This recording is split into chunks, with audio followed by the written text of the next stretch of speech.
बहुत बहुत धन्यवाद आपका। आपने मुझे बजट पे अपनी बात रखने का अवसर प्रदान किया। मैं अपनी बात को शुरू करते हुए बहुजन समाज में जन्मे सभी संतों, गुरुओं और महान पुरुषों को नमन करता हूं। साथ साथ मैं भारत की महान जनता का भी धन्यवाद करता हूं कि उन्होंने लोकतंत्र की रक्षा इस बार की है। सभापति महोदय, पिछले 10 सालों में सरकार की नीतियों के कारण गरीब और गरीब हुआ और अमीर हुआ है, यानी गरीबों और अमीरों के बीच फासला बढ़ गया है।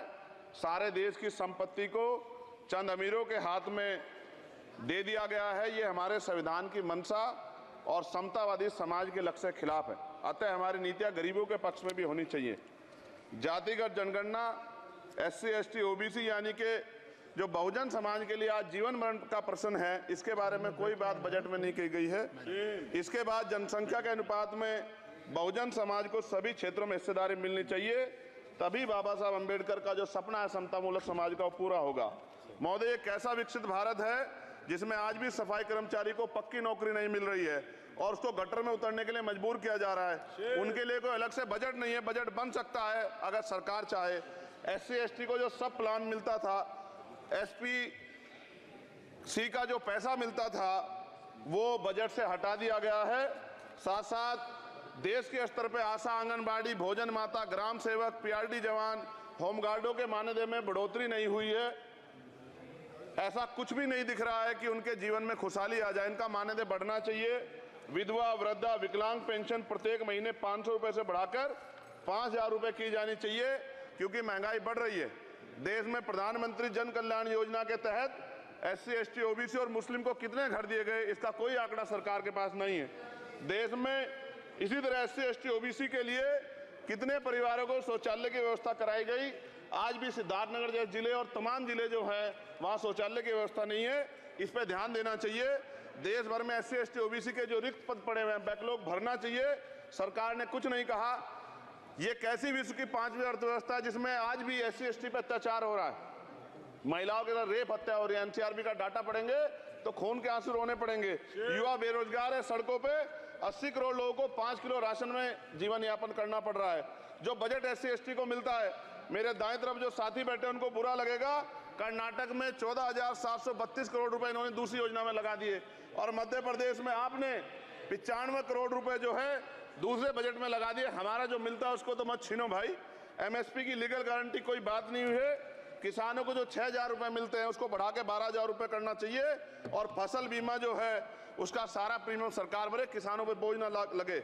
रिजर्वेशन प्रमोशन में लागू नहीं किया गया, पुरानी पेंशन को बहाल नहीं किया गया, इस पर चर्चा नहीं हुई।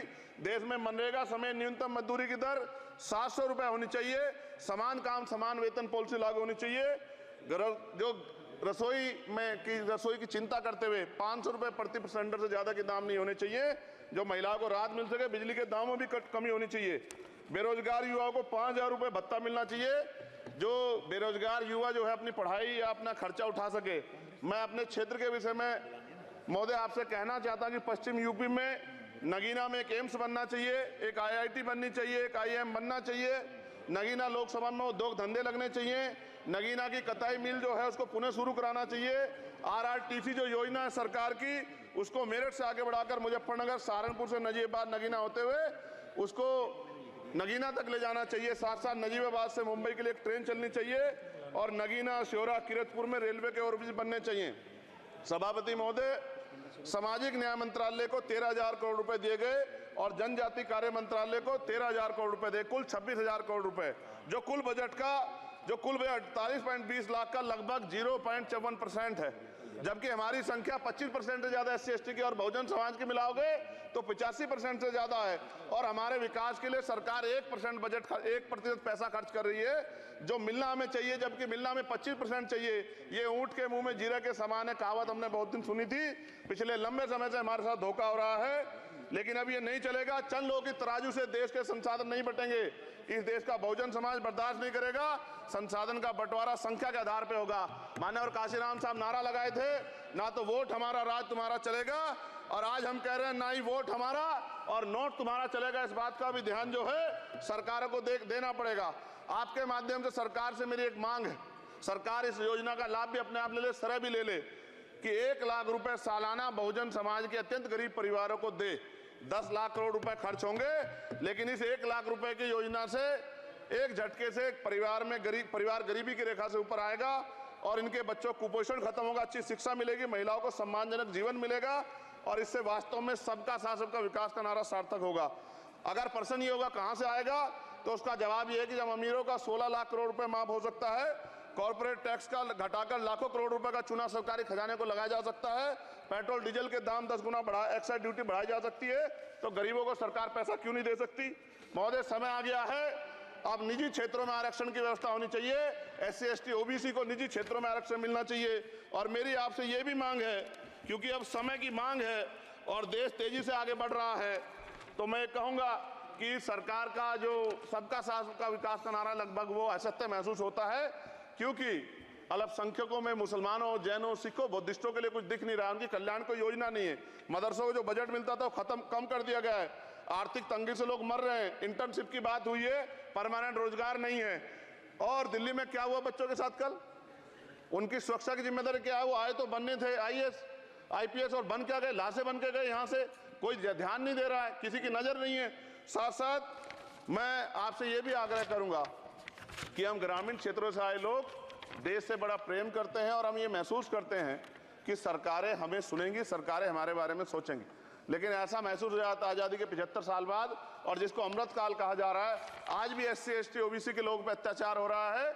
अभी 2 दिन पहले गोली से उड़ा दिया गया गाजियाबाद में और राजस्थान में गर्दन काट दी गई। ये घटनाएं देख के डर लगता है, घर से निकलते हुए भी कि आने घर वापस लौटेंगे नहीं लौटेंगे। तो मेरा सरकार से आग्रह है, अगर आज़ादी के 75 साल बाद भी हमारी हत्या हो रही है, तो हमारी मां को भी दर्द हुआ होगा जब उसने हमें पैदा किया होगा, हमारी बहनों को भी हमारे खोने का दर्द होता होगा। कैसी कानून व्यवस्था है आपकी, सब कुछ है आपके पास, फिर भी जो है महिलाओं पर रेप नहीं रोक पा रहे हो, हत्याएं नहीं रोक पा रहे हो, गरीबों, दलितों, पिछड़ों, किसानों, मजदूरों की जान नहीं बचा पा रहे हो। किसान सुसाइड कर रहा है, नौजवान सुसाइड कर रहा है, और बड़ी बड़ी बातें होती हैं, इधर भी अच्छे लोग हैं, इधर भी अच्छे लोग हैं, लेकिन अच्छाई तब होगी जब जमीन पे भी कुछ काम दिखाई देगा। और जमीन पे महोदय कोई काम दिखाई नहीं दे रहा है। जब कोई योजना की बात आती है तो सरकार हमसे मुंह मोड़ लेती है। आप बताइए, एजुकेशन का बजट कम कर दिया, हेल्थ का बजट कम कर दिया। मैं अपने क्षेत्र में गया तो आप विश्वास कीजिए, डॉक्टर नहीं है, स्कूल में मास्टर नहीं है, और कोई भर्ती ऐसी नहीं जिसका पेपर लीक नहीं होता है। तो देश किस तरफ जा रहा है और इसमें नौजवानों का भविष्य क्या है, उसके बारे में भी हमें चिंता करनी चाहिए। और अंत में अपनी बात को खत्म करते हुए मेरा आपसे आग्रह और आपके माध्यम सरकार से आग्रह है कि यहाँ बाहर बाबा साहब अम्बेडकर की मूर्ति लगी हुई थी एक, वो करोड़ों लोगों की आस्था से जुड़ा विषय है, और आप विश्वास करो इतना गुस्सा है उसको लेके। मेरी आपके माध्यम से मैं हाथ जोड़ता नहीं हूं, लेकिन मैं हाथ जोड़ के आपसे आग्रह कर रहा हूं कि प्रधानमंत्री जी, सरकार से हमारी आग्रह कि वो अम्बेडकर वादियों के सम्मान का ध्यान रखते हुए, उनके जो है दिल की पीड़ा को समझते हुए, दर्द का ध्यान रखते हुए उस मूर्ति को पुनः स्थापित करा दीजिए। अगर इसमें कोई राजनीतिक कारण अलग बात है, लेकिन मैं कंक्लूड कर रहा हूं। मगर मैं आपसे कहना चाहता हूं, इसमें बहुत गुस्सा है। जिस दिन अम्बेडकरवादी गुस्सा हो जाएगा, वो फिर इस सरकार को जो 24 में आ गई है, वो आने वाले चुनाव में ऐसा सबक सिखाएगा कि दोबारा पलट के नहीं देख पाओगे। तो मैं आपका धन्यवाद करता हूं, और मुझे विश्वास है कि सरकार मेरी बातों पे गौर करेगी और गरीबों के बारे में सरकार सोचेगी, गरीबों को आगे बढ़ने के अवसर प्रदान होंगे। धन्यवाद।